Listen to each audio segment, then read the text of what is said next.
क्या आप भी हर छोटी बात को लेकर दिन रात सोचते रहते हैं? एक ही ख्याल बार बार दिमाग में आता है और आपको परेशान करता है। अगर हाँ, तो आज की ये कहानी सिर्फ आपके लिए है और इस कहानी का एक हिस्सा आपकी सोचने की आदत को हमेशा के लिए बदल सकता है। मैं प्रखर और आज हम बात करने वाले हैं ओवर थिंकिंग की प्रॉब्लम पर। वो चीज़ जो हमारी जिंदगी की खुशियाँ छीन लेती है और हमें अंदर से खोखला कर देती है। मैं खुद इससे गुजर चुका हूँ और आज मैं आपको एक ऐसी कहानी सुनाने वाला हूँ जो सिर्फ एंटरटेनमेंट नहीं बल्कि एक पावरफुल लेसन देगी। तो वीडियो के एंड तक बने रहिए क्योंकि लास्ट में एक ऐसा पॉइंट है जो आपके लिए सबसे ज़्यादा ज़रूरी होगा। चलिए सबसे पहले ये समझते हैं कि ओवरथिंकिंग है क्या चीज़। ये सिर्फ किसी चीज़ के बारे में ज़्यादा सोचना नहीं है। यह है एक लूप जिसमें आप एक ही सिचुएशन, एक ही प्रॉब्लम या एक ही इनसिक्योरिटी को बार बार अपने दिमाग में घुमाते रहते हैं बिना किसी नए सॉल्यूशन के।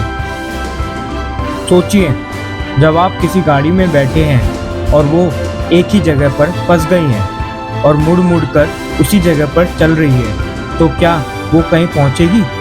नहीं ना। ओवरथिंकिंग भी बिल्कुल वैसे ही है। आपका दिमाग उसी पॉइंट पर अटका रहता है, एनर्जी वेस्ट करता है और आपको कहीं नहीं ले जाता। और इसका सबसे बड़ा नुकसान पता है क्या है? ये आपकी प्रेजेंट मोमेंट को जीने नहीं देता। आप या तो पास्ट की गलतियों में अटके रहते हैं या फ्यूचर की फिक्रों में डूबे रहते हैं।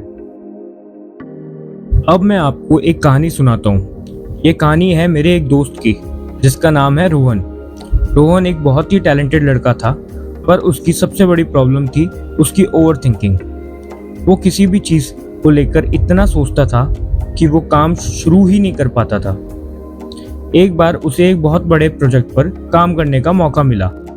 यह उसके करियर के लिए बहुत इम्पोर्टेंट था, पर उसने क्या किया? उसने सोचना शुरू कर दिया, अगर मैं फेल हो गया तो लोग क्या कहेंगे, क्या मैं ये कर पाऊंगा? ये सवाल उसे रात भर सोने नहीं देते थे। उसने प्रोजेक्ट के लिए रिसर्च की, प्लानिंग की, पर काम शुरू करने से पहले ही वो इतना डर गया था कि उसने प्रोजेक्ट छोड़ने का फैसला कर लिया। वो मौका उसके हाथ से निकल गया और पता है उसके बाद क्या हुआ? उसने और ज़्यादा सोचना शुरू कर दिया, मैंने वो मौका क्यों छोड़ दिया? अब मुझे कभी ऐसा मौका नहीं मिलेगा। रोहन बहुत परेशान था। एक दिन वो ऐसे ही एक पार्क में बैठा था जब उसकी मुलाकात एक बूढ़े आदमी से हुई। वो आदमी रोहन को देखकर समझ गया कि वो कुछ सोच रहा है। उस आदमी ने रोहन से पूछा, बेटा इतना क्या सोच रहे हो? रोहन ने उसे अपनी सारी परेशानी बता दी। उसके बाद वो बूढ़ा आदमी मुस्कुराया और उसने रोहन से एक सवाल पूछा, क्या तुम्हारी ये सोच तुम्हारी परेशानी को कम कर रही है? ये सवाल रोहन के लिए एक झटका था। उसने कभी ये सोचा ही नहीं था। वो अपनी सोच में इतना घुसता चला गया था कि वो भूल गया था कि उसकी ये सोच उसकी जिंदगी को और बेहतर बनाने की बजाय और मुश्किल बना रही है।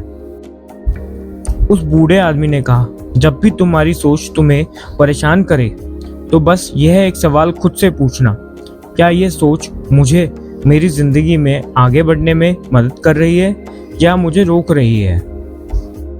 रोहन ने उस बूढ़े आदमी की बात को दिल से लगा लिया। अगले दिन जब उसके दिमाग में वही पुराने ख्याल आने लगे तो उसने तुरंत खुद से पूछा, क्या ये सोच मुझे मदद कर रही है? उसका जवाब था नहीं। उसके बाद उसने एक और काम किया। उसने अपनी सोच को एक एक्शन में बदल दिया। अगर उसे लगता था कि वो प्रोजेक्ट नहीं कर पाएगा तो उसने छोटा सा पहला कदम उठाया। उसने रिसर्च करने के बजाय प्रोजेक्ट का पहला छोटा सा हिस्सा करना शुरू कर दिया। जब आप एक्शन लेते हैं तो आपका दिमाग सोचने के सर्कस से निकलकर काम करने लगता है और जब आप काम करते हैं तो आपको रिजल्ट दिखने लगते हैं और जब आपको रिजल्ट दिखते हैं तो आपकी ओवर थिंकिंग ऑटोमेटिकली कम होने लगती है। यह बात याद रखिए, ज़्यादा सोचने से अक्सर हम गलत फैसले लेते हैं या कोई फैसला ही नहीं ले पाते, लेकिन जब हम काम करना शुरू करते हैं तो हमें सही डायरेक्शन मिलता है। एनालिसिस पैरालिसिस से बाहर निकलने का सबसे बेहतरीन तरीका है एक्शन। रोहन ने भी यही किया। उसने उस प्रोजेक्ट पर काम करना शुरू कर दिया। छोटे छोटे काम उठाता गया और धीरे धीरे उसकी ओवर थिंकिंग कम होती गई। वो अब हर सिचुएशन में पहले ये पूछता है, क्या ये सोच मुझे मदद कर रही है?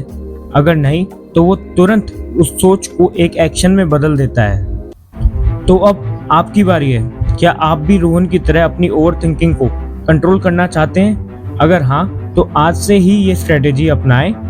जब भी आप ओवर थिंक करें, खुद से बस एक सवाल करें, क्या ये सोच मुझे मदद कर रही है? और अगर आपको ये वीडियो पसंद आई है और आपकी ज़िंदगी में कोई भी छोटी सी भी वैल्यू ऐड हुई है, तो इस वीडियो को लाइक ज़रूर करिए और कमेंट सेक्शन में मुझे बताएं कि आपकी सबसे बड़ी ओवर थिंकिंग वाली सिचुएशन कौन सी है, जिसके बारे में आप सबसे ज़्यादा सोचते हैं। मैं देखना चाहता हूँ कि हम सब कितनी कॉमन प्रॉब्लम से गुजर रहे हैं। याद रखिए, ओवर थिंकिंग एक हैबिट है और हर हैबिट को बदला जा सकता है। बस एक सही स्ट्रेटेजी और थोड़ा सा एक्शन चाहिए। अगर आप ऐसे ही और पावरफुल टिप्स और स्टोरीज चाहते हैं तो चैनल को सब्सक्राइब करना मत भूलना और बेल आइकन दबा देना। अगली वीडियो में हम बात करेंगे एक और इंटरेस्टिंग टॉपिक पर। तब तक के लिए सोचना कम और करना शुरू करिए। धन्यवाद।